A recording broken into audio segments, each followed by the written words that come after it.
Good evening, everybody. Welcome to the June 2nd school board meeting. If we can do a roll call, please. Michael Boucher, Present. Kim Farah, Stephen Finnegan, Here. Amy Gentile, Here. Barbara Kishka, Present. Katie Knudsen, Here. Kim McCormick, Here. Mark Sherwood, Here. Kristen Savage, and Superintendent Kellen. Here, and I believe Dr. Farah is on her way. She is. She is. Awesome. If we could all stand for the Pledge of Allegiance, please. I pledge allegiance to the flag of the United States of America and to the republic for which it stands, one nation, under God, indivisible, with liberty and justice for all. Okay, so we're going to start with approval of the meeting minutes. We do have 3 sets, so we'll start with the April 21st. I motion that we accept the minutes of April 21st, 22. I have a motion. Do I have a second? I'll second that. Thank you. I have a motion and a second. Any questions, comments, concerns? All in favor? 1, 2, 3, 4, 5, 6, 7. Thank you. I motion that we accept the minutes of May 5th, 2022. Second. All right, I have a motion and a second on the May 5th, 2022 minutes. Any questions, comments? All in favor? 3, 7, great. I motion that we accept the minutes of May 19th, 2022. Excellent. Do I have a Second. Thank you. I have a motion and a second. All in favor? Or any questions? Sorry. Discussion. Now all in favor? 1, 2, 3, 4, 5. Opposed? Abstain. 502. Thank you. We do have some non-public meeting minutes that we'll just pass out. Thank you. These are the non-public meeting minutes for May 5th. Board, if you guys just want to take a minute to just look through these. Oh, I have multiple. I have a May 5th and a May 19th.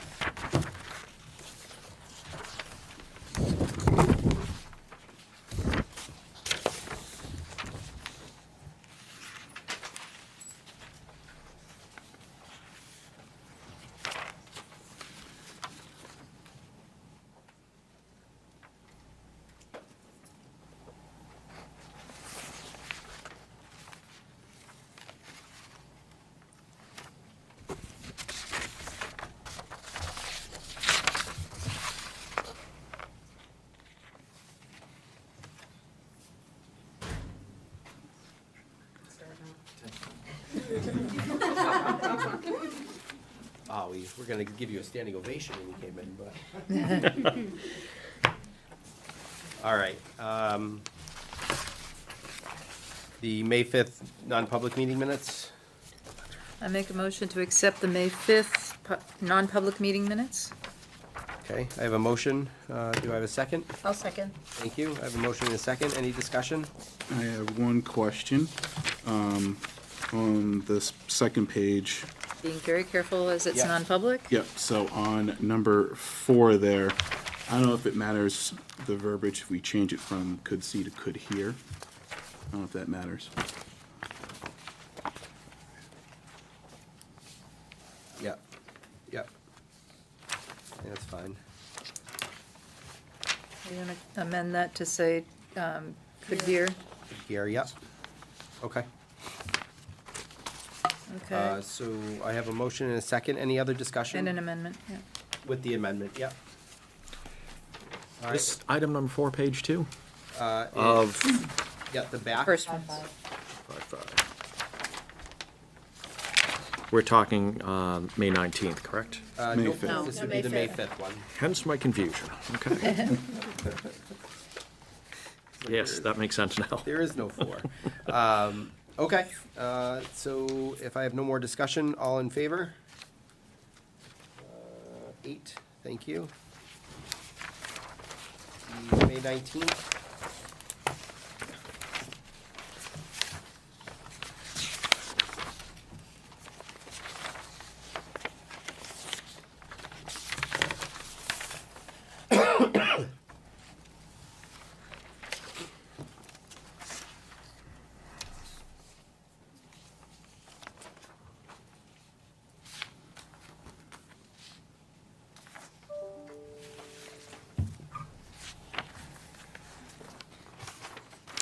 Now, is this to approve the minutes or to approve and unseal? This is not to unseal, right?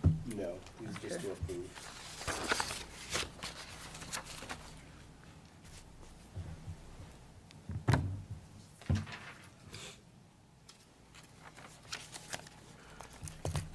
Vote to approve. Thank you. Second. All right, I have a motion and a second. Any discussion? All in favor? 1, 2, 3, 4, 5, 3, 6. Opposed? Abstain. 602. Thank you. If I can have you all send me back your non-public. Thank you. Thanks. Okay. Do we have any delegates and individuals? No. No delegates or individuals. Okay. Really quickly, before we get to the current business, I did just want to make an announcement. One that I'm really excited to make. On behalf of the board, we are really encouraged and pleased to be able to let the district know that we did approve in our last meeting a $500 bonus for every staff member in the district. And it is just our way of thanking all the staff members, all the teachers, the paraprofessionals, everybody in the district for all of your hard work over many years, but in particular this school year. So the board is really excited about this and well deserved. Obviously, we would love to have given you more than that, but that's it's definitely something, and we just want to thank you for all of your hard work all year. So, Thank you.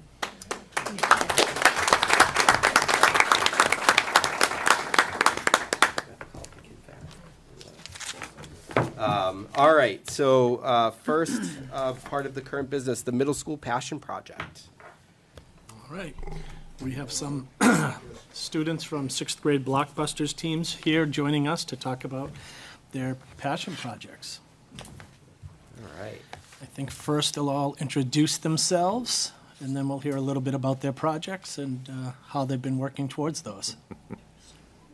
Hello, my name is Lucan DeMarco, and I am representing the track, fixing the track. Awesome. That's great. Hi, my name's Hunter Newman, and I'm representing fixing the recess basketball court outside. Hi, my name is Samantha Mooney, and I'm representing fixing the basketball court also. I'm Haley McDonald, and I am representing fixing the courtyard. Hi, I'm Sydney Peters, and I'm representing fixing the ball field. That's great. Great. So just to give you a little bit of a setting, the 6th grade Blockbusters team was working on passion projects, and several of the students had reached out to me asking what would it take to do some of these things and some specific questions. I went and met first with Hunter, and we talked about the basketball court, and he had some ideas, and we've exchanged some emails and have a spreadsheet that we share, a Google Sheet. And then I was invited over to meet with the whole team about their projects, and it was a great discussion. There's some really super ideas, and all of the students were very engaged in their projects. So I had asked if we could have some of the representatives come and share some of their thoughts with us. That's really great. Yeah. That's really great. You're going to be able to dunk? Is that right? That's good. I like it. Needs It more money might for be that. adjustable so we can put it on the lowest settings for the short kids. Awesome. All right. Might see me out there this summer. Yeah. Awesome. Maybe Lucan can start. And they do know Mr. Inglesby also has been helpful in sharing some information. He, as Hunter knows, he had a pretty good estimate in his mind about what it might cost to pave the basketball court, but I got in touch with Mr. Inglesby, and I just so happened to have that very specific information. It was double, but I'll give you an estimate. It's worth as much as a car. yeah. But quite frankly, that same paving project a few years ago would have cost right about what you had estimated. those costs have gone up so significantly, it's hard to even know what, a good estimate would be these days. So you were pretty close. But Lucan, I think, why don't you give it a shot? And is that Make sure they get mic you on mic. on, Dean? If he pulls that corner mic his way? To be pretty close. So I am planning on trying to fix the track. Do you remember going to your school's home track and field events and feeling proud? Well, I do. So some benefits of fixing the track would be that the high schoolers and the middle schoolers could have a home track meet at the same at times. Also that it would not be like take 30 minutes just to get to your meet. You could just walk there from the school. Another benefit is that you don't have to pay money to get a bus. And also, read 1 second. Some non-benefiting things is our track does not have good drainage, I think, and is not up to date at all. I'd say it cost about like near $100,000 or more. And we actually have had prices on that as well. Yes, Mrs. Watkins. It cost about $450,000. Expensive car. More than I thought. McLaren. Okay. But we have put in for a grant, right, to try to defray some of that cost. So it's a great idea for a project. Yeah. And we're aware of it, and we are trying to get the track back up to par so that you can have your meets here. Thank you so much. Thank you. Nice job. Would you like to go next? Thank you, Luke. So I was thinking about planting new bushes and flowers for the courtyard because next year the 6th graders will be the ones who have the courtyard, and it's kind of not really cleaned up, like the chairs, the colors faded, some of them have like cracks in them and they're like broken, and like maybe putting like an awning on the roof so because that would be a lot easier than having the struggle of taking out a tent and having to put it together during like either bad weather or really hot weather. And we had some discussions too after you had talked about that. I had talked with some of the folks at the high school as well about their courtyard and, sprucing that up. These are things, and we talked about this a little bit, right? Some of those things are things that are pretty manageable and things that can be done without too much in the way of cost. A lot of times it could be through volunteer, right? So this is less than $450,000. Definitely. Are I they also think current? that's wonderful that it's that you're leaving it for the next group of 6th graders who come in. Right? That's really wonderful. Yeah. Are they currently using a tent when the weather is bad? Yes, they have one up right now, and I feel like it's pretty much a really bad struggle to put it up because it's a pretty big tent, and it seems the size takes a lot of people to put it up because it needs to be like pitched down. There's like poles that you have to put in it, so I think it's a lot easier just to put an awning on, so then you could just pull that out. Excellent, So thank you. just from a logistic, how hard is this to make this an actual project that facilities, I guess, would pick up? We talked about some of those things, what do we look, so obviously we could look at submitting some of these, and some of these things are on the CIP, I think. Well, this is right? too small to be on the CIP. Right, that one's, right, too small. The track, though, that's, that's not too small. But they all have generated ideas with their projects, right? That's part of your project that you create in writing, some of their suggestions. And they were going to share more of those with me. And we were going to talk about how we could make things go, take the next step. So That things sounds like doable. sprucing up the courtyard, those might be something that we can do through volunteer work in the summertime. Donations. District Donations. garden clubs, maybe? Yeah. Oh, there we go. Atkinson. They're all very familiar with GoFundMe, I know. Quick to say, we can do GoFundMe for this, so. Or the local garden clubs, like Yeah. Mark just said. Yeah, and I think, we have a lot of local florists and nurseries that might be interested in donating some products. Maybe give them a pavers for their generosity. It's a great idea. Excellent idea. For the ball fields, we may have to as one of our teachers said, we may have to dig up the soil and replant everything because the entire field is just small patches of grass and the rest of it dirt and ant hills. And we would definitely need a lot more trash cans because our class occasionally will go outside and we'll pick up trash, and then the next day we'll just see bunches of trash around the field and fence. Yeah, we talked about, right, that picking up trash is one of my passions.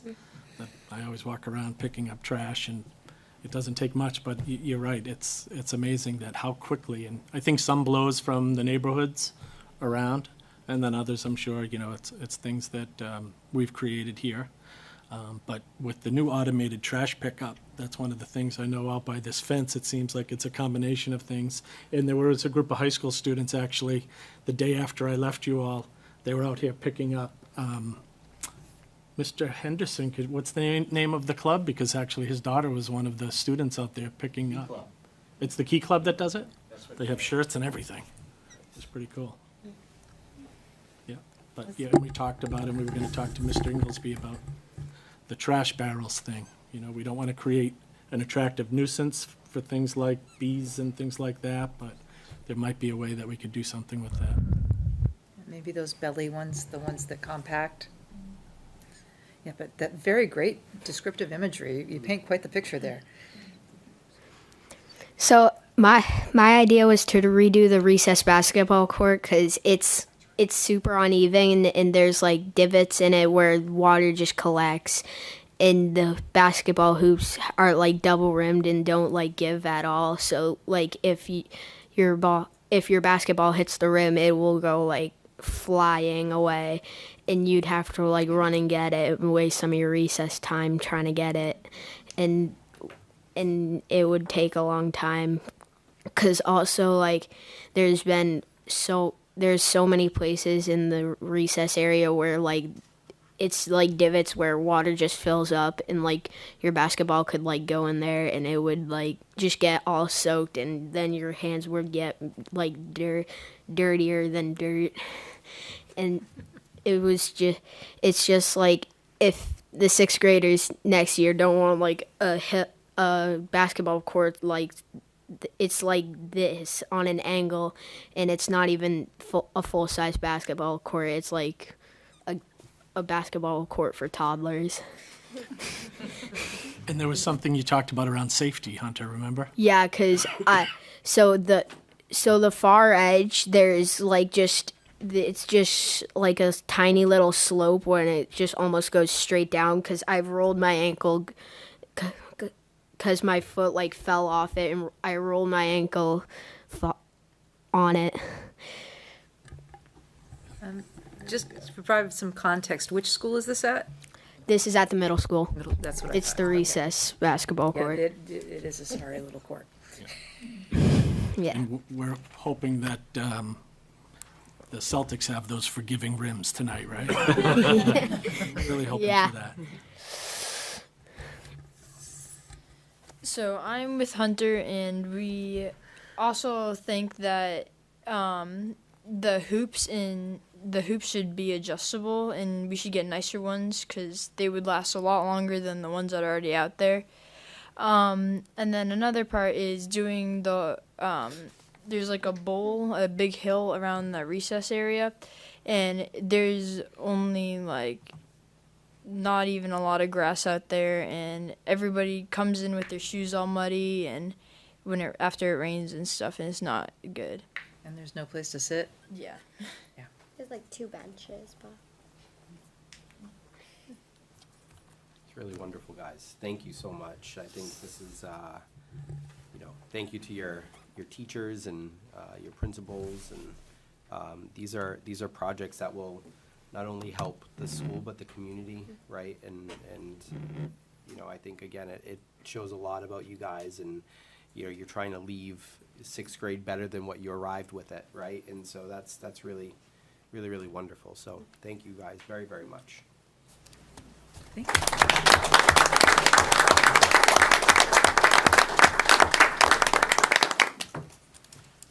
Thank you. All right, so we go from the fun projects of the middle school to the first day of school. So we just wanted to make an announcement that the first day of school for the next school year, 2022-23, is August 29th. So is that a Monday? Pull that up. Yes, it's a Monday. It's a Monday, great. So, everybody, I know we're getting ready to get out of school, but August is coming, so parents' favorite time of year, right? All right, next is the budget transfer request. Yeah.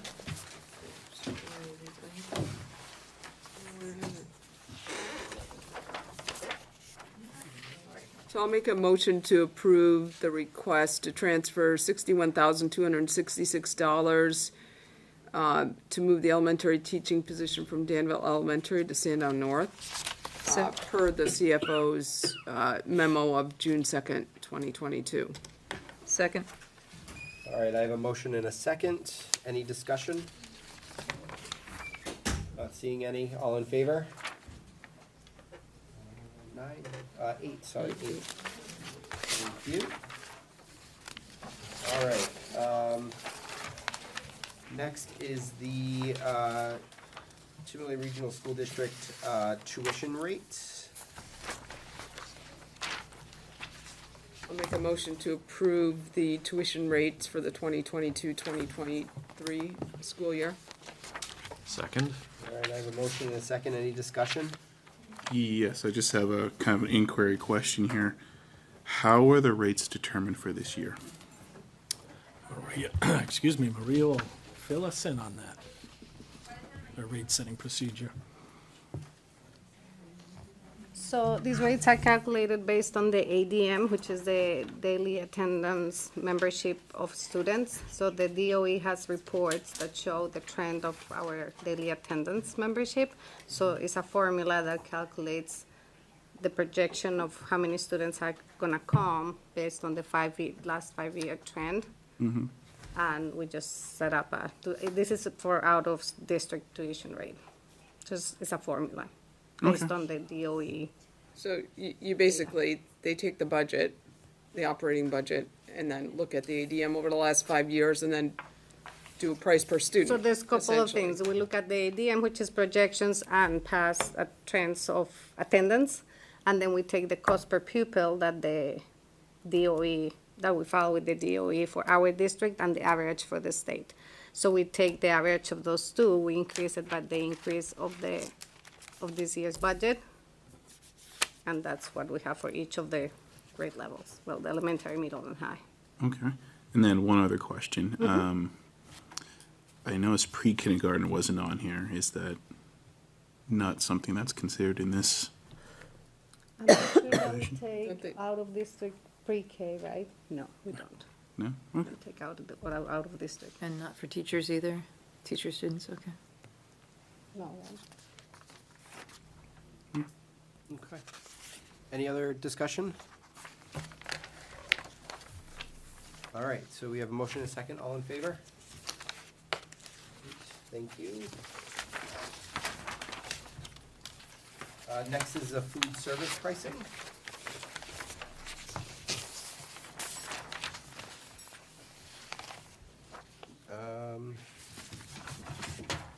Any questions, Priya? Any? Well, do you want to just say some things out loud so that people know what we're talking about? Yeah, so, so all districts periodically review their pricing, and actually the Department of Education and the USDA has a tool that shows us, depending on the cost of the commodities and the cost of running a lunch program, depending on the number of students that your district has, they have a tool where you plug all the numbers. and it suggests an average of where you want to be with your pricing.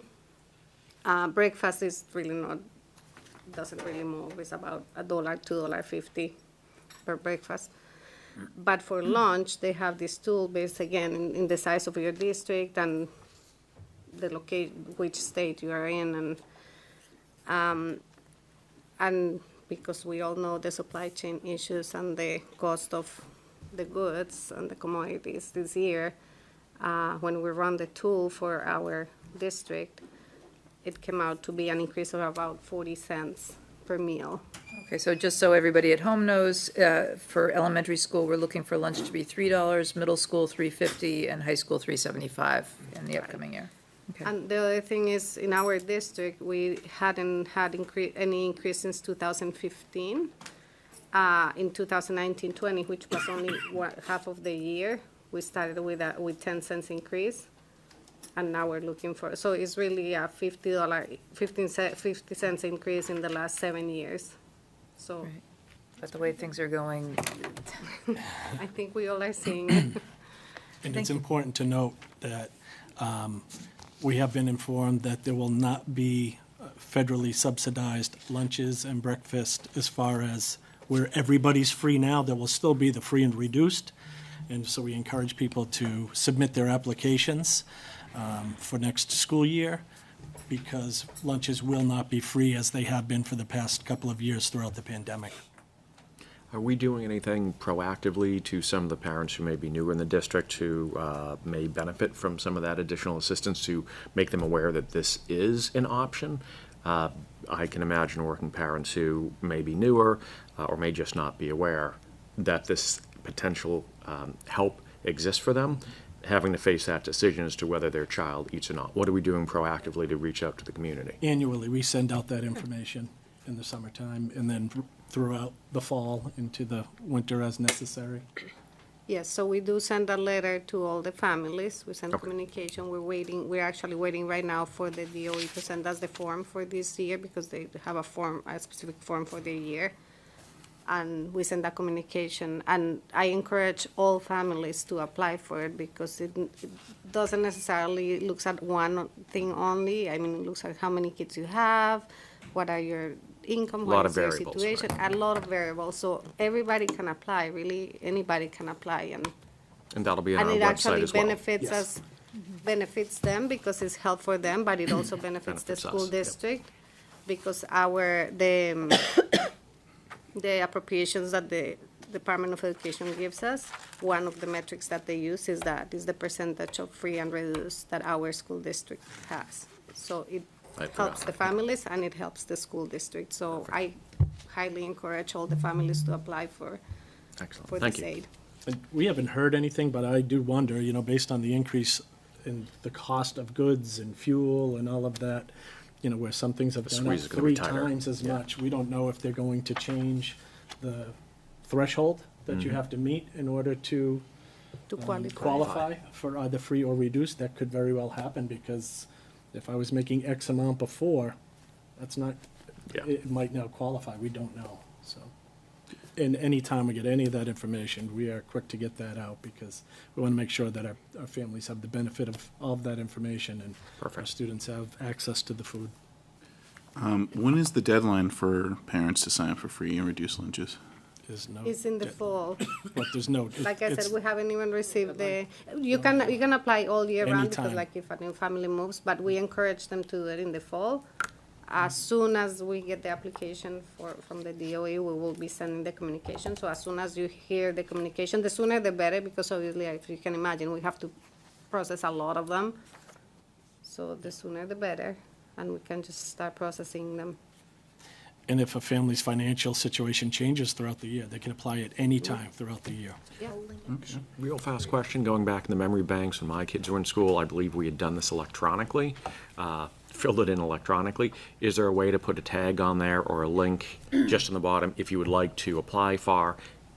So as the parents are, paying quarterly or monthly, if their situation changes or they reconsider, it's a constant reminder every time they, fill in the kids' meal card, essentially, that there is a reminder there that they have this ability to apply for this extra aid. In the My School Bucks, you mean? Under the, when you go yeah, into under the My School Bucks, app? because situations could change mid-year, budgets could become tighter, just to tag that on. If we can, Can we have, is there a way to put anything on My School Bucks? So if I'm going into My School Bucks to put money in my child's account, that there's a, Just a link to the statement form, and a should link. they, hey, if you would like to, be considered for or apply, just have a link. Because, 4 months into the year, a situation could change. Yeah, we can do that. Cool. Excellent. good idea. Occasionally. yeah, thank you for the, yeah, that's a very good idea. As they say, like Don's on Marblehead, right? Just one more question, just so parents don't freak out. Increases don't necessarily have to happen every year. So this could be a 40% increase this year, and then next year could be nothing, right? Exactly, like I said, in the last 7 years, we only had a 10% increase, and that's just not enough to cover just the basic costs of us running the program. Okay. Yeah, so. Okay, good discussion. So I need a motion in a second. I motion that we approve the food service price increase request. Second. Great, a motion in a second. Any additional discussion? All in favor? 8, thank you. Just as a note, though, this was on the agenda as informational, not action. Where would I be without you, Kim? Sitting right there. Sounds like a threat. All right, next is the data governance plan.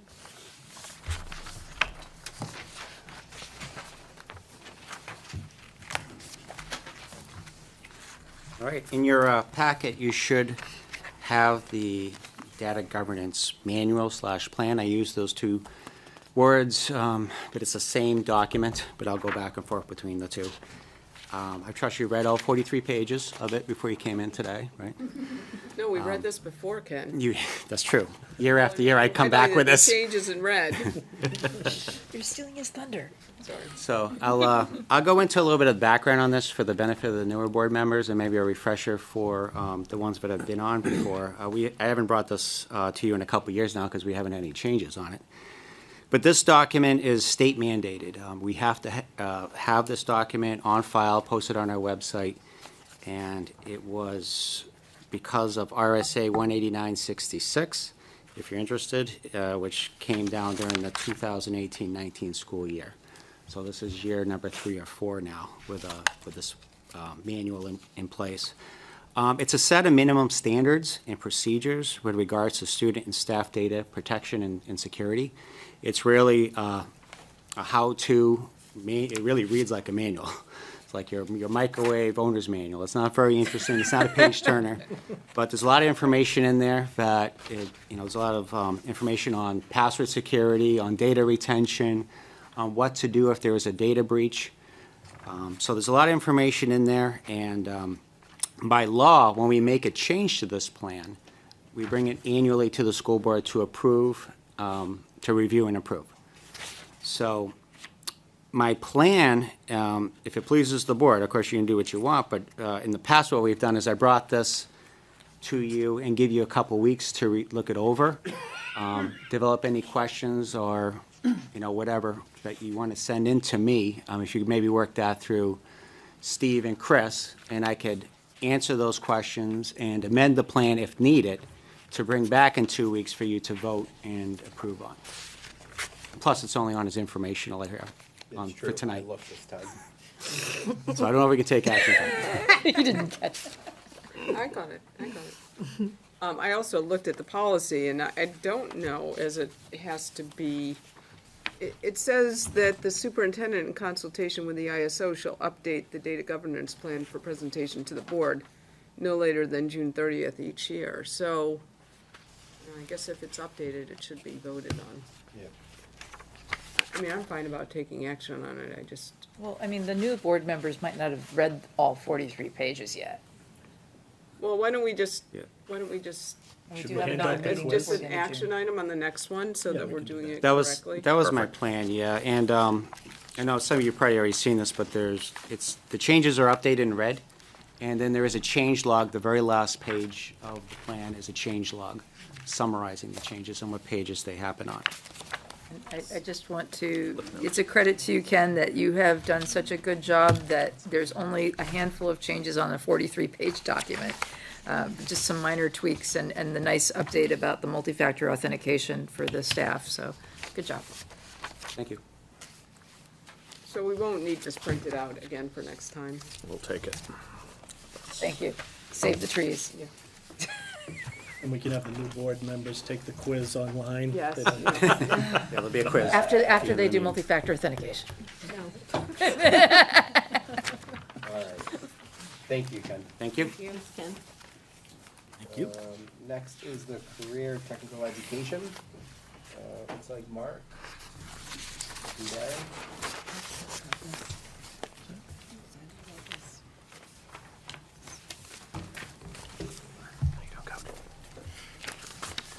Good evening. In your packets, I believe you have a executive summary that kind of describes generally how the CTE or Career Technical Education Program works at Timberlane. We are in a regional consortium or regional group with Wyndham, Pelham, Salem, and Pinkerton. So we send our CTE students who are interested in CTE to either Salem or Pinkerton, as those are the two schools that house the regional centers. So the executive summary, goes over generally a little bit about the process, the fact that there is a application process. There is limited seats for each of those sending schools for each of those programs in those schools, and then just some sort of some generalities. I do have more specific data that came in after that executive summary got put into your packet with the exact specific numbers of kids, each program and how many seats we have for each program, how many kids are interested from Timberlane in each one of those programs. I do have those numbers, but it didn't make it into the packet. And then finally, like to end would be, we are investigating some pretty creative ways to get more CTE availability, not necessarily through Salem or Pinkerton, but, here at Timberlane, which would involve some pretty extensive and some pretty outstanding, I think, in my opinion, moves for Timberlane to make. But even just, low-key with the approval of that ELO coordinator and somebody to work on some pretty creative solutions to getting kids exposed to CET and the programs that the kids want. Next year, we estimate about 110 of our students will be either traveling as primarily Salem, but also to Pinkerton. So we've seen an increase over the last 5 or 6 years. Every year, we keep going up with the number of students that are interested. Some programs are more popular than others. Kids usually apply in their junior year, and it's a 2-year commitment. They spend half their day at Timberlane and half their day either at Pinkerton and Salem. We're encouraged by the number of kids that are interested, disappointed when we don't have enough seats to satisfy all the requests we have. But we do our best to either offer kids other options or try to get on a waiting list for a seat that might open up. So it's been real positive for our kids. Salem's been great to work with, Pinkerton as well. Historically, we've gone just to Salem, and if Pinkerton had a seat available, we could try to get that. We pulled together both centers a few years back, and now we have guaranteed seats at Pinkerton, but only a few. And those are in the programs that Salem doesn't have. So that's been working pretty well, other than having a limited number of seats. So I have two questions. So we have 110 students who are able to go to the CTE programs. How many students total were disappointed, were not able to get in? The biggest one is the probably, what do we have, 7 students, I think. Well, that was going to be my next question, is the total number that were disappointed, and then which program had the most seats that, kids wanted to The get in? electrical program at Pinkerton, we only have 2 seats. Same as welding, we only have 2 seats. But the last 2 years, we've had 7 students apply, And of course, only 2 of them get those seats. So that's been the biggest challenge for us, those 2 programs at Pinkerton. We have more automotive seats. Sometimes that's popular, and we might have, say, 14 students apply for 12 seats. So sometimes we can move those kids into their second choice, which might be carpentry. So it depends on the program. But the toughest one is the electrical program at Pinkerton. Thank you. Yeah. So how many students typically apply? So you have 110 going in, but how many normally apply? Totally, we don't, I would say probably most kids get in. So I would say probably we might have had 115 or so, maybe 6 or 7. Well, we had the 5 kids in electrical, I know about them, and then the 2 kids haven't, less than 10, probably. Okay. And again, we're not 100% sure on that, because if a seat opens, we're still working on that. And we've scheduled the majority of our kids for next year, but we're still kind of working with those host schools to see if, there's an opening, someone drops out or interest change. How do they determine that we only have 2 seats at Pinkerton for the electrical? Or like, is it every school gets a certain number of seats? So certain programs, like there's more automotive seats because it's a little bigger program and they have more sections of it. Things like electrical and the welding, they don't have as many sections and they're smaller numbers. So they may have one section with only 12 students. So the majority of kids that are gonna get it are the Pinkerton kids, and then they'll divide up the other half of the seats amongst all of our schools. So you're looking at Pelham, Wyndham, Salem, looking for those same seats. So they don't have any, those, it's tough to find teachers in those areas. So and you need the space, the program space, and those program spaces are tough to come by. I'm guessing there's nothing we could do strategically to make ourselves more appealing than some of the other schools that are competing for the same slots. I'm guessing you've looked into this. Yeah, we have We're limited. we have meetings, regularly scheduled meetings, and we have seat allocation, so we know going in what we have, and then if we don't use our seats, another school might grab our seats, and vice versa, so. Yeah. When these students finish these programs, are they certified? So if they get into the welding, they're a certified welder, they can go on to the job, or do they need more training afterwards? In some of the programs, they actually begin to start to build their hours towards their certification. It depends on the program. But not all of them? Not all of them. So are all of them 2 years?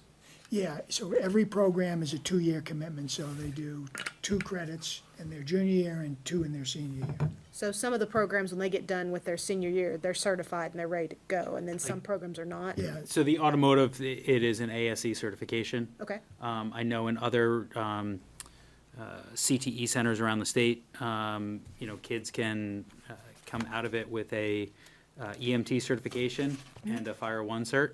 Yep. And go right into the career field. Mhm. I sort of hinted at, and I'll divulge it here, is that I'd love to have, Timberlane be a regional CTE center that dovetails the programs that Salem and Pinkerton don't have. And so, there is no other CTE center in Rockingham County that does fire or EMS. Could we provide a fire EMS service or CTE program here?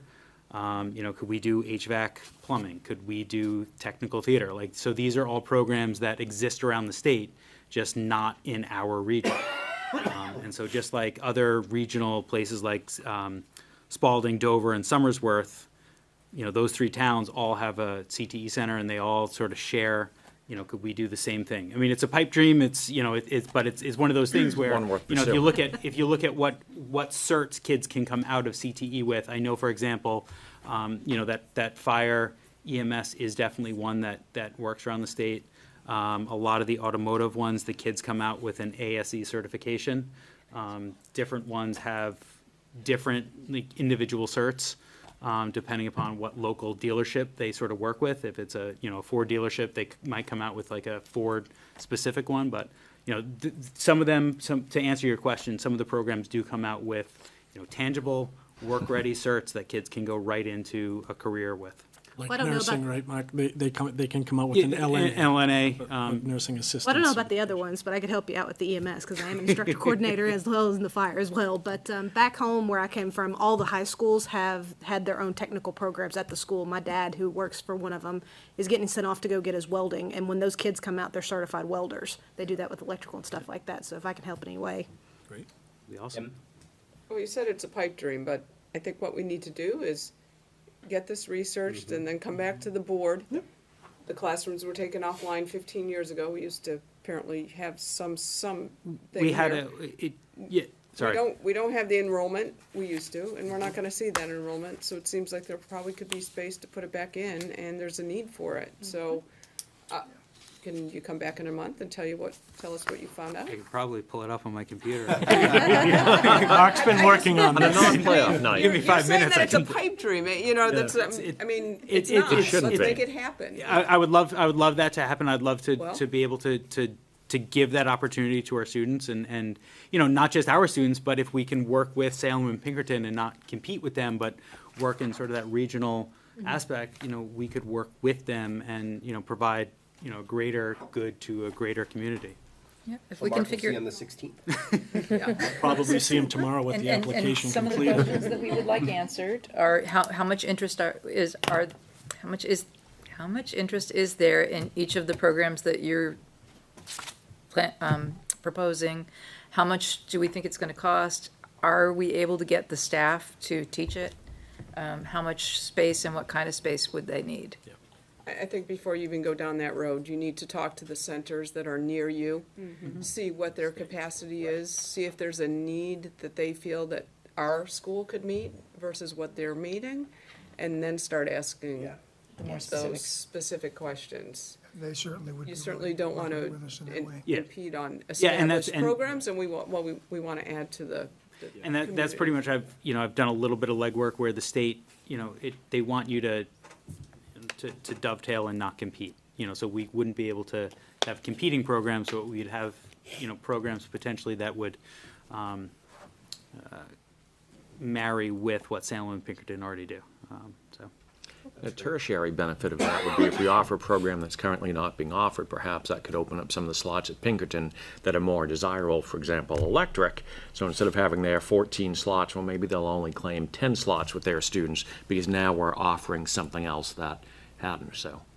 Yeah, it's working with those centers and, you know, try to make sure that we're doing the best we can for, you know, all the kids, so. You have a very receptive board who's looking forward to meeting with you. Awesome. Thank you. I got one more question. So, for these classes, they only apply to juniors and seniors? Can sophomores take them?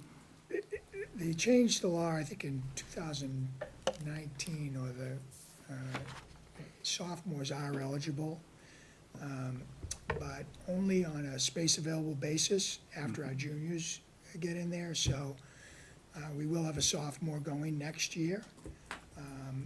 That's in a program where there were seats available and that juniors from all the towns didn't take. So it is possible for a kid to go as a sophomore and then as a junior. But the majority of the students are juniors and seniors. Okay, so, I mean, I was just kind of like piggybacking off of Katie's thought here. So if they were to have 3 years in the CTE center, could they be certified at that point for some They programs? would only do it's a 2-year program, whether they start in their sophomore or okay. junior year. Gotcha, okay. But who knows, if we're looking at something different that has something like that, it's the ability to earn your other credits for graduation. That becomes the challenge. Where currently, when they travel, they lose at least a block a day. Yeah, that's been a challenge of ours Right. over the years, you know. It takes time to get there and back. So for a student who wants a fuller schedule, you know, they get travel time that they lose the ability to take some of our classes. So my staff has been great at getting those kids scheduled and graduating on time and meeting all the requirements. But it can be a challenge, and sometimes that gets in the way of kids. You know, obviously, if we had programs at our school, it's a lot easier for kids to, you know, just go down the hallway and take one of these courses.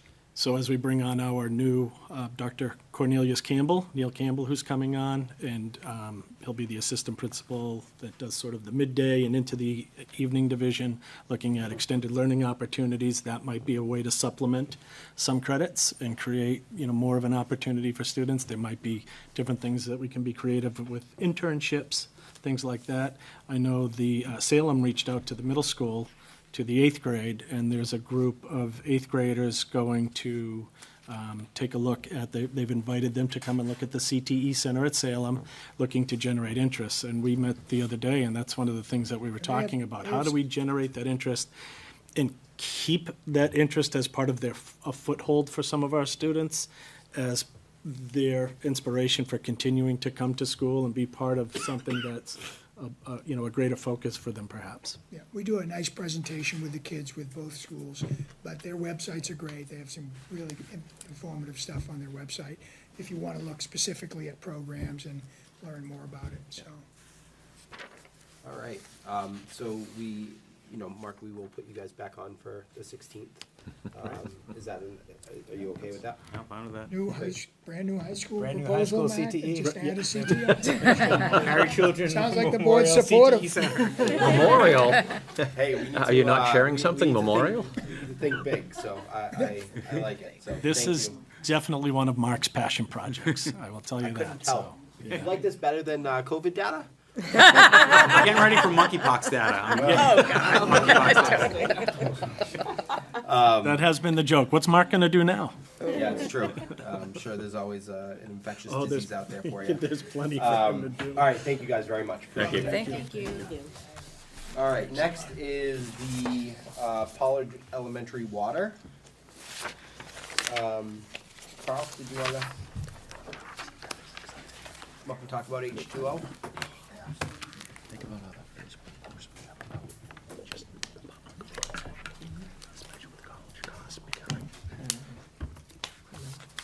Good evening. Yeah.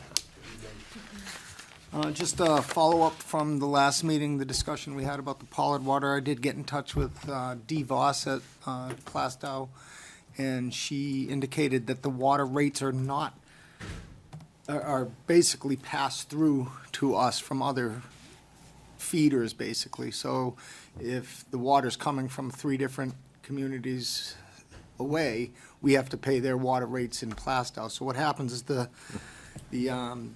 selectmen will get together on an annual basis and set the rates based on what they're being charged. So it's not like we're not going to get a guaranteed rate for any period of time. It's going to be changing probably constantly.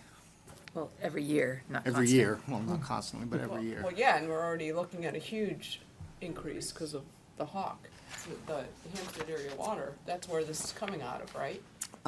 So this historical cost, what you estimate at 4,000, I think it's gonna be much higher than that. That's for the current rate. The current rate now is That's what I'm $7. saying. That's the current rate, but we know that the rates are going up substantially. I do not know anything other than what I was told. Right now, it's $7, and they'll reevaluate on an annual basis. It's just the town of Plastow that is it their selectmen that? Yes.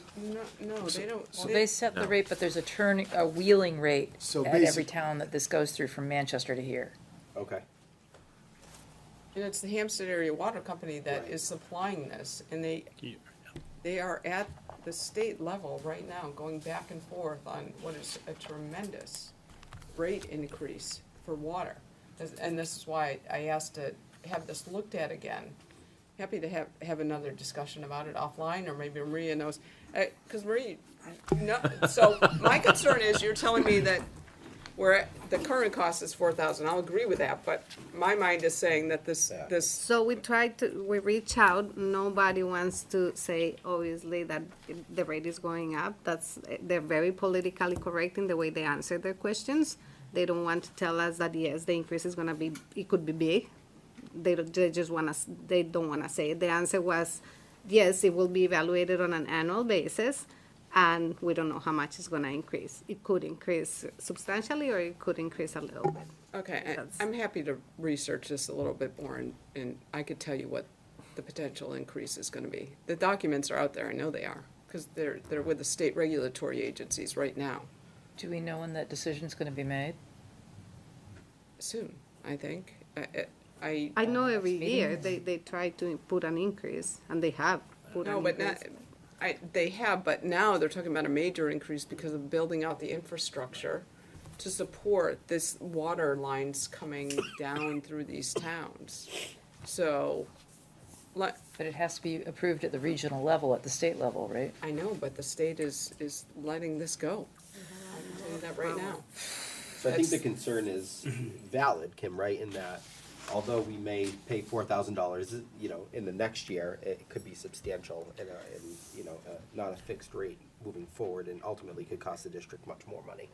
Yes, long and if we have a well that's usable, Right. then I personally would stick with the well and add a filtration system on it.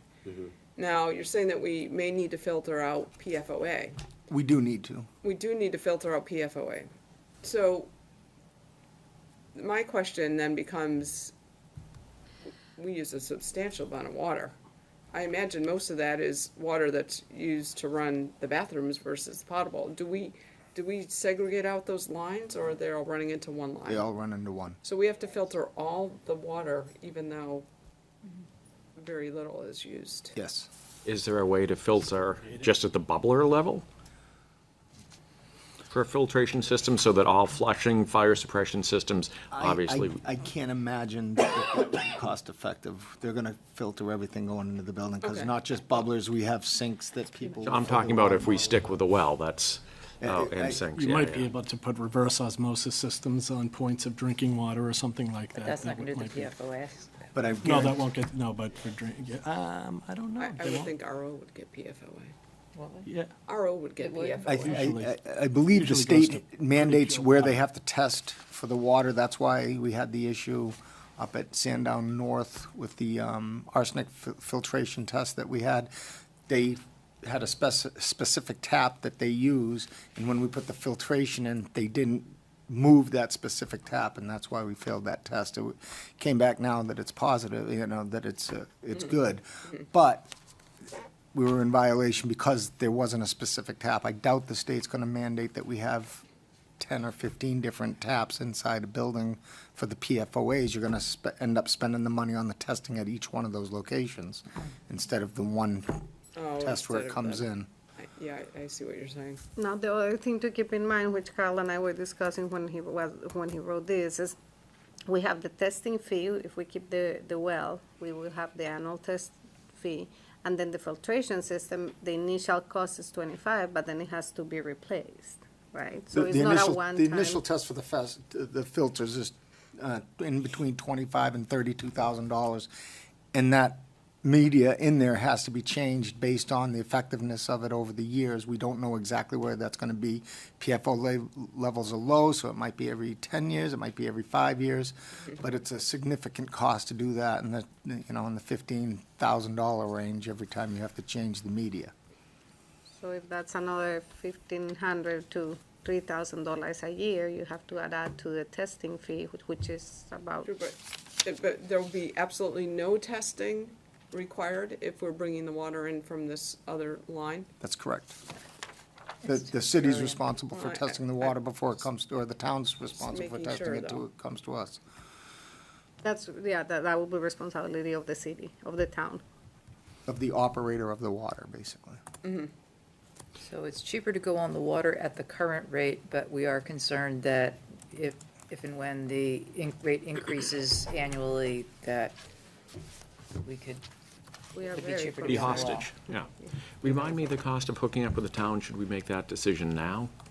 In other words, if it's negligible, It's not negligible. It's gonna be quite a significant Yeah, I'm cost trying to it. It's remember like, what I it- think it was $40,000 to hook up, if I remember I'm just trying to think of a correctly. break-even point for risk mitigation. Okay, we'll go on it, for 2 years, and if they keep on jacking up the rate, fine, we'll do the well. But if there's a big upfront cost, then that may be a risk, Right. It's a right around $40,000, if I remember correctly from my last meeting's notes. Yeah. And does it make a difference if we change over to the potable water at the same time we're doing the sprinkler system? Because we have to put in that reverse, whatever it is, the back totally separate, it's a backflow preventer and it's a totally separate. Okay, so it's not, there's no advantage to doing them at the same time? No. Okay. Well, let me check and see if I can get a better handle as to what these rates are looking like. I'm sure I have all the data that's being Okay. presented to the state, because I was helping as an intervener when I was on the Board of Selectmen. Plasto should have all that data. I don't know why they are not sharing it. It's public information. So they should have all of it. They most certainly should, and it's data that should be shared. I feel like they all are very careful in the way they answer any question, even. They don't have to answer, they just have to share. I'll do some more research on this, and They're I'll very get you the careful in numbers. how they're answering, because I can only imagine that a lot of people are asking the same question, right? Yeah. You got the same answer I got from Dee, from a different person, so it's.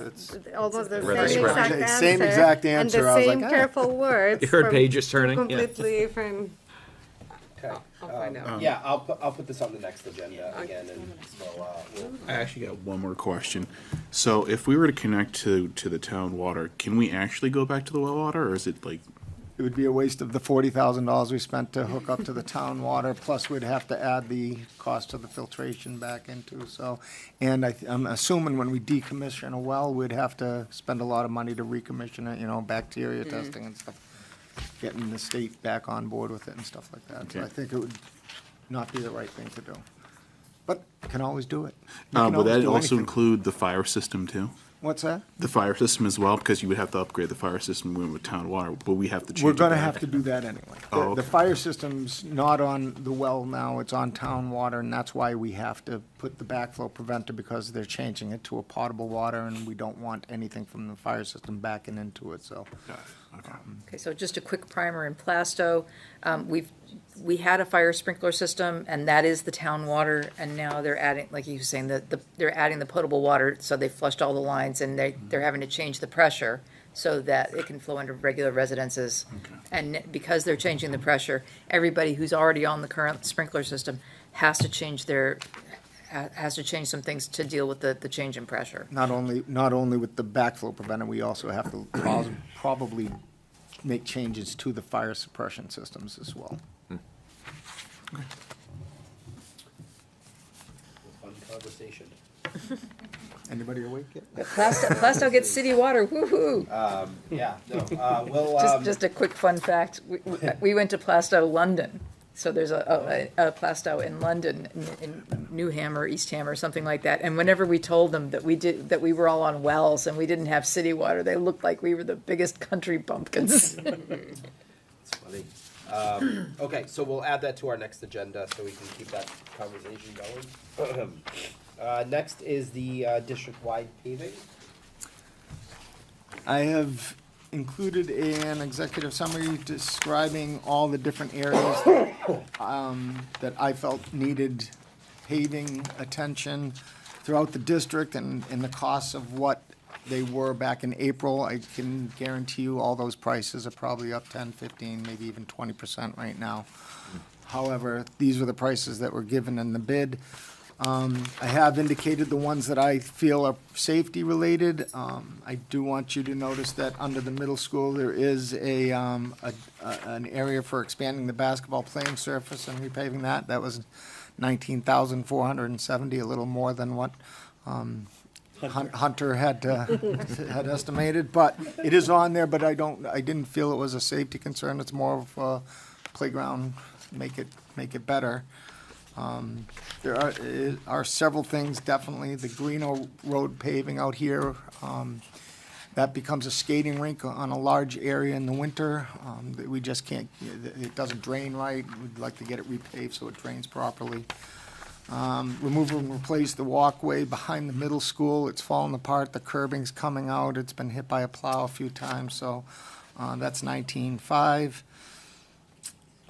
Sandown Central paved Cemetery Road entrance, that is, it is a safety concern in my eyes, that's 42.8. Sandown Central repair the sinkhole, is 20,100. There's a sinkhole that's formed from what we believe is an old stump dump, that the stumps are degrading underneath and causing the ground to fall in.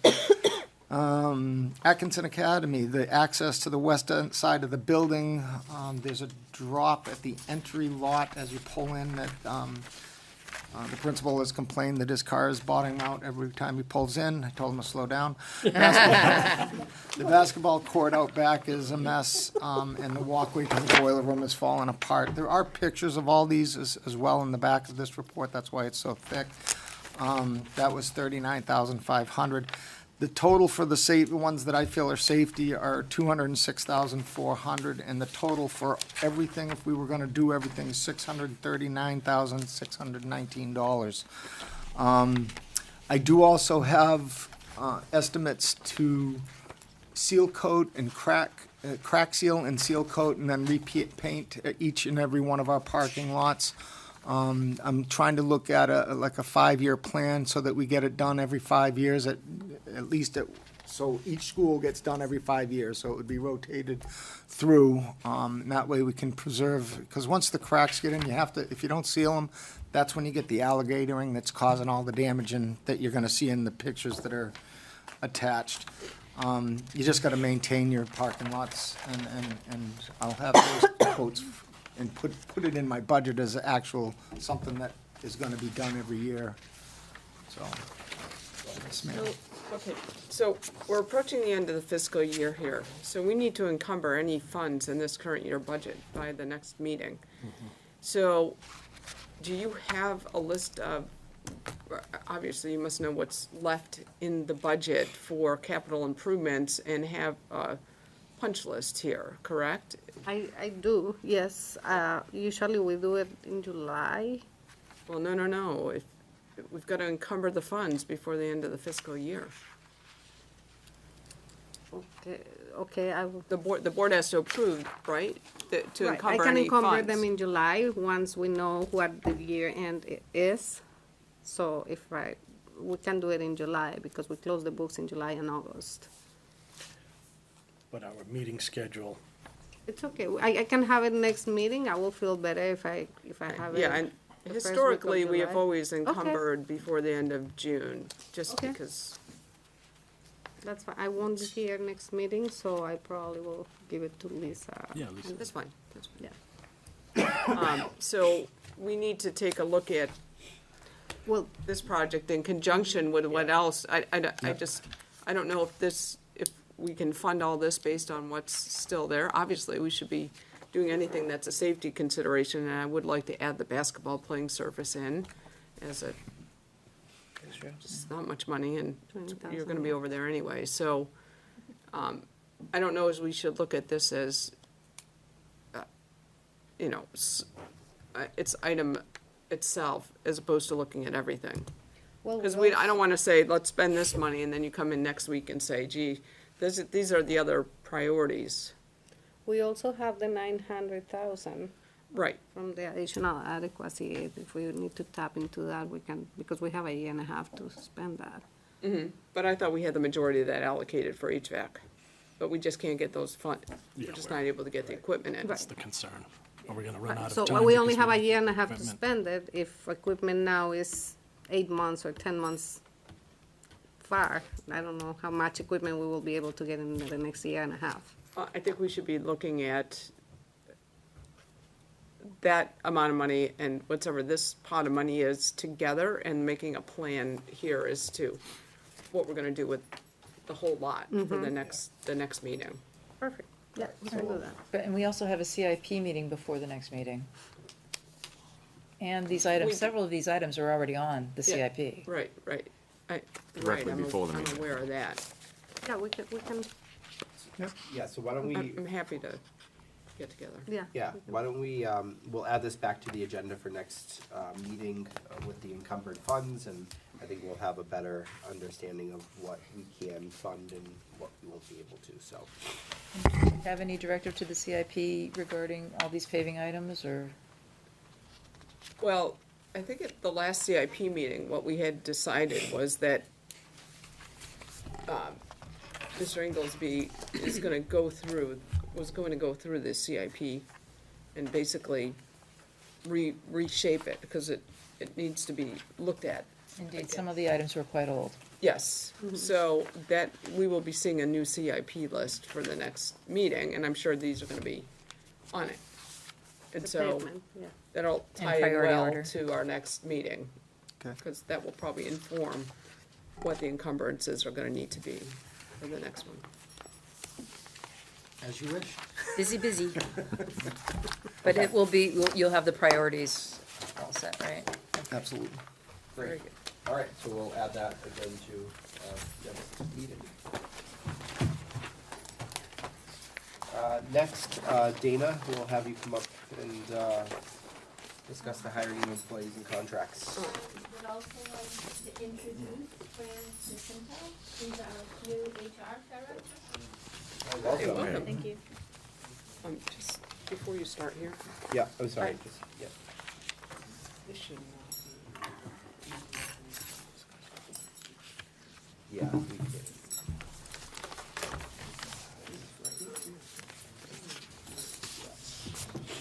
Okay. So, Dan, if we could just look at the postings and hold off on, we can talk about who's gone through the board, but the other sheet we should hold off on, the declines, please. Thank you. So these are our professional positions that are open. So these are positions that are going to go before the board when we fill them. And we have 35 open. 4 of them are on the board packet tonight. So we really have 31 to go as it stands as of this time. Resignations can still come in after this date. We also gave you a list of the people that you've already accepted and have gone through the board, which is a list of 16 people, 11 in the teacher world and 5 administrators. Just to clarify, because I don't want people panicking out in the viewing world. The list you gave us, this does that, what was the number, 35? That most of these have people that were in process of interviewing or people have already accepted. So I don't want people thinking that there are 35 positions here That that is we don't have correct. filled. I just want to clarify that for the public. Yeah, Most so- of these, the board is looking at people being interviewed, and there are a few. There are jobs out there that's difficult to find people for. If Yes. you know of any physics teachers, send them. I teach physics, but it's okay. They're really short areas, so we may not be able to fill every single position. You just can't find people for some of these jobs. And that's why a lot of our positions are in process, because we are working with the Department of Ed to have them have eligibility, or sometimes it's an emergency authorization because they're waiting for their program. And we have several people that their programs aren't going to finish until June, July, like Granite State apparently has those, and Southern New Hampshire Southern, University. yeah. So to hire them, it's okay when it's a teacher, but when it's an administrator, so we do have an administrator who needs to come on board on July 1, and we're working with the Department of Ed to get that authorization to bring that person before the board. So it's not as easy as it looks because of the shortage of teachers. Right, I just wanted people to understand that there's a lot of these we are interviewing for. They're in process with trying to get temporary certifications or Yep. provisional certifications to do their graduation dates or whatever, or Yep. moving from one place to another. Yep. That's the most part of it. And I think that's about it. Did I miss anything? This is a good format, having the time to fill in the number of applicants. That's very helpful. Thank you. Excellent. Yeah, that's nice. As it comes off of Frontline, our program that automatically calculates how much time it takes to fill. Yeah. And it'll tell you how, there's an applicant count on there as well. Now, just because there might be a huge number of applicants doesn't mean that they're all qualified for the job. Sometimes people apply for things and don't realize that there's specific certifications attached to it. Sometimes they Say just that. throw their resume against the wall. Yeah, Okay. see where it sticks. Okay. Any questions? It's very helpful. All right, thank you.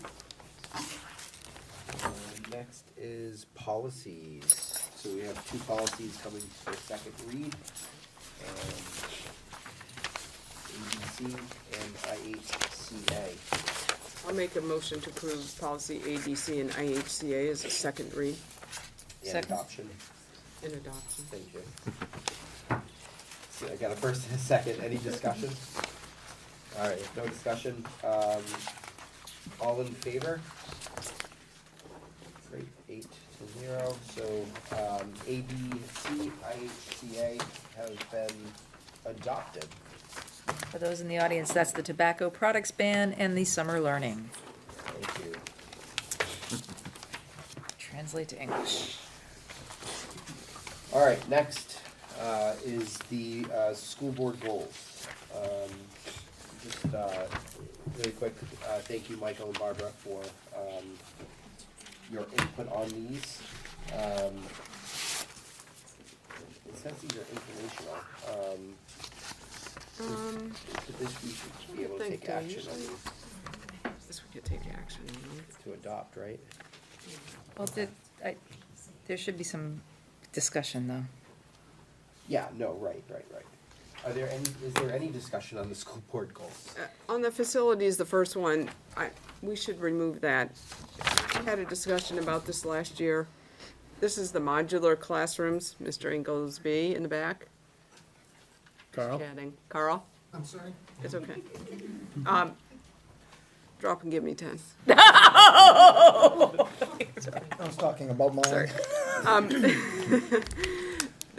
The remove the modular classrooms from behind the pack. Yes, ma'am. We're taking We, that off. we decided to right? We wait decided until to take after that any off. construction that was Yeah, done we're so that taking- we could have. Let's strike that from the school So we board can move goals. that. You can add it back in a couple of years, Okay. hopefully. Yeah. That'll be after. Thanks. Is that it? That was it. Are you Sorry. sure? Sorry, ma'am. Still waiting for the drop. Oh, hey, Carl. No, I'm just kidding.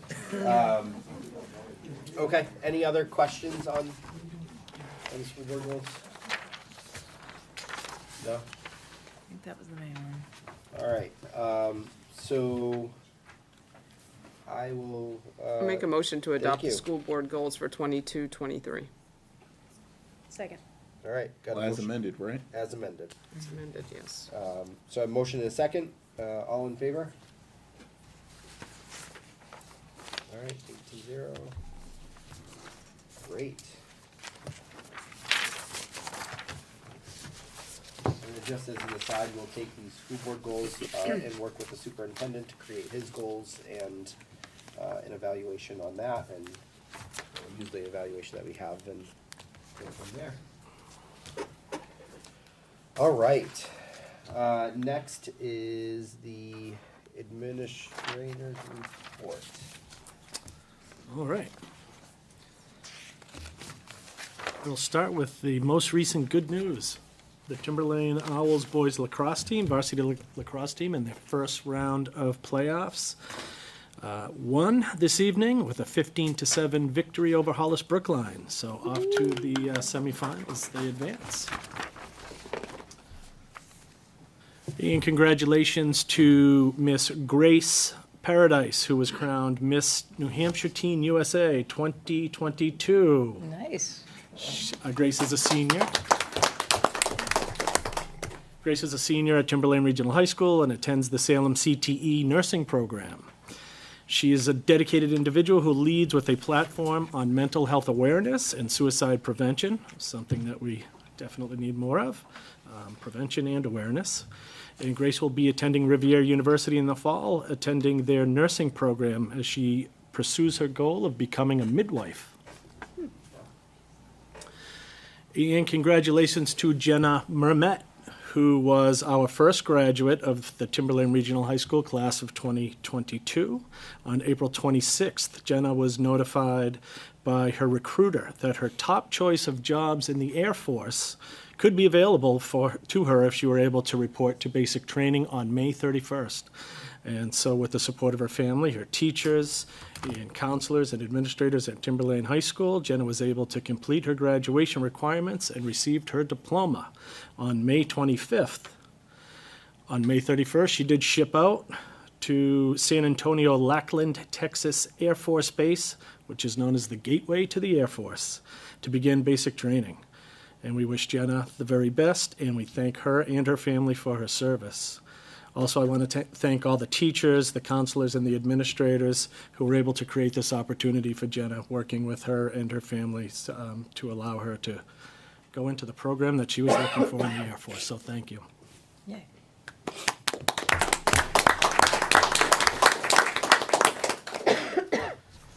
Tomorrow evening, Friday, June 3rd at 7 p.m., the Milkmen's 100th Improvisational Comedy Show will be performed. So please check it out. Admission is free. Get down and watch this talented group of performers. And just to reiterate, Timberlane Regional High School's graduation is Saturday, June 11th at 10 o'clock in the morning. I believe students need to be there at 9 a.m. Correct, Mr. Vaccarezza?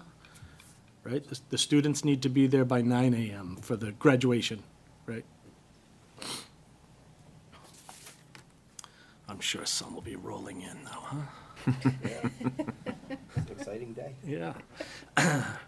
Reminder that the last day of school for all students is Thursday, June 16th. It'll be an early release day, with the high school releasing at 10:55, the middle school releasing at 11 o'clock, and the elementary schools will be releasing at 12 o'clock. And that is all I have. Awesome. Thank you. Thank you. Personnel report. So we have some nominations, professional and administrative nominations, and some resignations. So, So, do you have you said the title of the first one is? yeah. So, just for the board members, for the title of the first is actually the Director of Student Services, Ginger Drexel. Yep, that. Sorry, Ginger. Would be nominated for the Director of Student Services. I'll make that motion. Second. All right, I got a motion and a second. Any discussion? All in favor? Great, thank you. Next, professional nominations, Megan Adams, as school nurse at TLC Sandown Central. I'll make a motion to approve the nomination of Megan Adams, school nurse at TLC at Sandown Central, Alexis Silva, elementary teacher for Pollard Elementary, and Ashley Stone, special ed teacher at Danville Elementary. Second. All right, any discussion? All in favor? Welcome to the district. Right. And resignations? I'll make a motion to accept the resignation of Darlene Nulk, special ed teacher at Pollard, and Rachel Riley, special ed teacher at Danville Elementary. Second. All right, I have a motion and a second. Discussion? All in favor? Thank you, and thank you for your service there. Okay. Set. Committee reports. We can start with Kim. Strategic planning has not met yet, but we do have a date almost on the books at the beginning of July. So that's that. And Wellness Committee will be starting up. Tim Brown just sent an email to try to get some people interested, see who's interested. So we'll be getting that started up fairly soon as well. Great. Mark? Capital improvement meeting on the 14th, and we have the policy on the 16th, as you're aware. Great. Amy? I have nothing. Awesome. I don't have anything. Kim? We are going to be starting TTA negotiations within the next few weeks. And this will be my second to last meeting. I will be stepping away after the next meeting. I am resigning for personal reasons, but I really appreciate the 2 years I've had on the board. I think we've done a great job with standing up SAU 106, and especially the business department and the improved communication there. We did a nice job with improving special education and also increasing the energy efficiency. We're making some really great plans to save money and do better there. So I'm going to miss you all. Thank you. And thank you so much, Barbara, for all of your service, and we will equally miss you. So. Yes. Thank you. I came in right at the right time. So I already announced the victory. So. But I just, for Barbara, Yep. just again, Plasto, thank you very much. We appreciate all your service. It's been great to work with you. You have been invaluable and put in effort above and beyond that we could ever ask for. So thank you. You are definitely going to be missed on this board. Thank you. Definitely. Thank you. Okay. The rest, sorry. Yeah. Do you want to update you guys have a safety meeting? Back on the 17th. Yes. Put you right on the spot. On the spot. I I'm sure like, did. you just like, I walked right in. I'm like, safety Yep. meeting. Okay, I get that. Rewind. Katie. Either or. Yeah. We had a meeting on May 17th. Our next one is scheduled for June, I think 21st, maybe 20th or 21st. We did talk about, I didn't know if you wanted to talk about the Alice. No. Okay, yep. We talked about different things, and again, I'm not sure if you've made a statement yet about. Okay. Nope. So, I mean, clearly, it's something that we're always talking about and moving forward in training, and I know recent events have brought a lot to light, and a lot of people get concerned that we're not addressing things, or suddenly it becomes a front burner issue, but I just want to assure people that we're constantly talking about this. We do have our safety meetings. We have them generally every 2 months, sometimes sooner, sometimes there's a little space in between, but the idea is to always be evaluating our schools, looking at them, seeing what's happening moving forward. We've had different things where I will say that Homeland Security has come in and done evaluations of our buildings. The most recent one was a year ago? November and December Yeah. of last year. Love Lash. So, I mean, these are things we are constantly doing. I mean, we're always looking to improve and see what we can do to make things better. But basically, our safety meeting really had focused on that, and that was prior to the shooting that we were talking about, Yes. all of that. And that was really, again, just a primary focus of moving forward in our buildings and what we can do all around to just continue to improve them. So, and we will continue to do that. And we've received many emails, as I'm sure everyone understands, and they will be discussed again at the next meeting that we have, so. Okay, Michael? I have nothing to add. All right, excellent. Not that you have nothing to add, just excellent. All right, and then, just for the board members, we do have some correspondence. I will circle those around. Is there anything that wasn't sent electronically? Is there anything that wasn't sent electronically? I don't think we received these as the board. We did not No. receive those as the board. So, I'll, This one, this is really not appropriate. I would not disseminate that to anybody that was not on the original. Okay. Super. Vendor and payroll registers. Any issues or anything to add on that, Maria? Okay. And then we will be going into a non-public session tonight under 91-A:3 G. So we will, I don't believe we'll be coming out of the non-public other than to. Right, just close out the meeting. Yeah, Seal the close out the minutes. Seal the meeting. minutes. And seal the minutes. We will be with you guys again on June 16th. And other than that, I think we need, we did not. What? No, I don't, not at this point. Are you ready for the motion? Yeah, I'm ready for the motion. I make a motion to enter non-public under 91A:3 paragraph 2, letter H. Second. Wow. Letter G.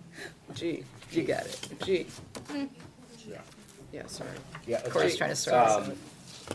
G. Corey, can we have a roll call, please? Yeah, Mr. Boucher, Here. Dr. Farah, Yes. Mr. Finnegan, Ms. Gentile, Yes. Ms. Kishka, Yes. Ms. Knudsen, Yes. Ms. McCormick, Yes. Mr. Sherwood, Yes. Mrs. Savage. Yes. All right, thank you, have a wonderful night. We want John Becker.